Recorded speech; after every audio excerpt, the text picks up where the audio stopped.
वृषभ एस्ट्रो के दर्शकों जरा ध्यान से सुनिए। शास्त्रों की यदि माने तो आपके घर में कम से कम 45 प्रकार के देवी देवताओं का वास होता है। और लोग कहते हैं कि हमारे घर में बहुत निगेटिविटी है, और 45 देवी देवता कहाँ चले गए जो इतनी सारी निगेटिविटी घर में भर गई। वो इसलिए होता है क्योंकि आपने उन देवताओं की ऊर्जाओं को जागृत ही नहीं किया है।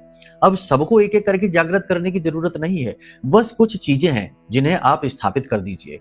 इससे होगा ये कि आपके घर में पॉजिटिविटी का संचार होगा, और कुछ चीजें हैं जिन्हें करने से नेगेटिविटी का नाश होगा और देवताओं की ऊर्जा अपने आप प्रफुल्लित होने लगेगी, आपके घर में वास करने लगेगी। ठीक है, तो क्या है वो क्रियाएं, ध्यान से सुनिए। सबसे पहली क्रिया है कि आपके घर में पॉजिटिव एनर्जी को बढ़ाना है।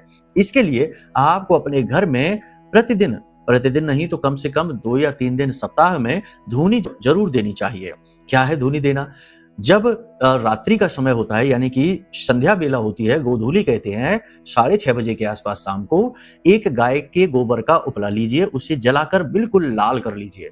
फिर उसके ऊपर थोड़ा सा घी गाय का डालिए, थोड़ा सा उस पर लोबान, गोगल, थोड़ा सा कपूर और उसे जला दीजिए। उसके बाद थोड़ी सी पीली सरसों, लौंग का एक जोड़ा, 4 काली मिर्च के दाने डाल दीजिए और एक किसी मिट्टी के पात्र में इसे रख देना। और जब इससे धुआं उठे तो इसे घर के बीचों बीच रखना और इसे अपने पूरे घर में लेकर घूमना। लो, हो गया धुनी देना।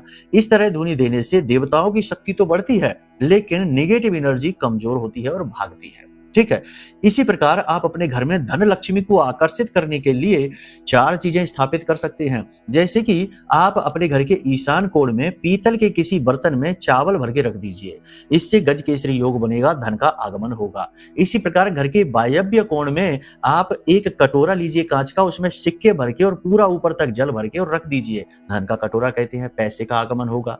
इसी के साथ साथ नैऋत्य कोण में आप मोर पंख लगा दीजिए और आग्नेय कोण में माता लक्ष्मी की लाल रंग की फोटो को, जिसमें लक्ष्मी माता बैठी हो, धन वर्षा कर रही हो, ऐसी फोटो लगा दीजिए। लो वही आपके घर में पॉजिटिविटी ही पॉजिटिविटी हो गई, कोई नेगेटिविटी नहीं है।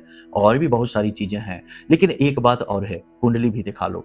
कुंडली में कई बार ऐसे पापग्रह योग होते हैं जो आपके जीवन से दुखों को जाने ही नहीं देते हैं, तो उनसे मुक्ति के लिए कुंडली दिखाना अत्यंत अनिवार्य है। ठीक है, वीडियो में नंबर है, फोन कर लेना।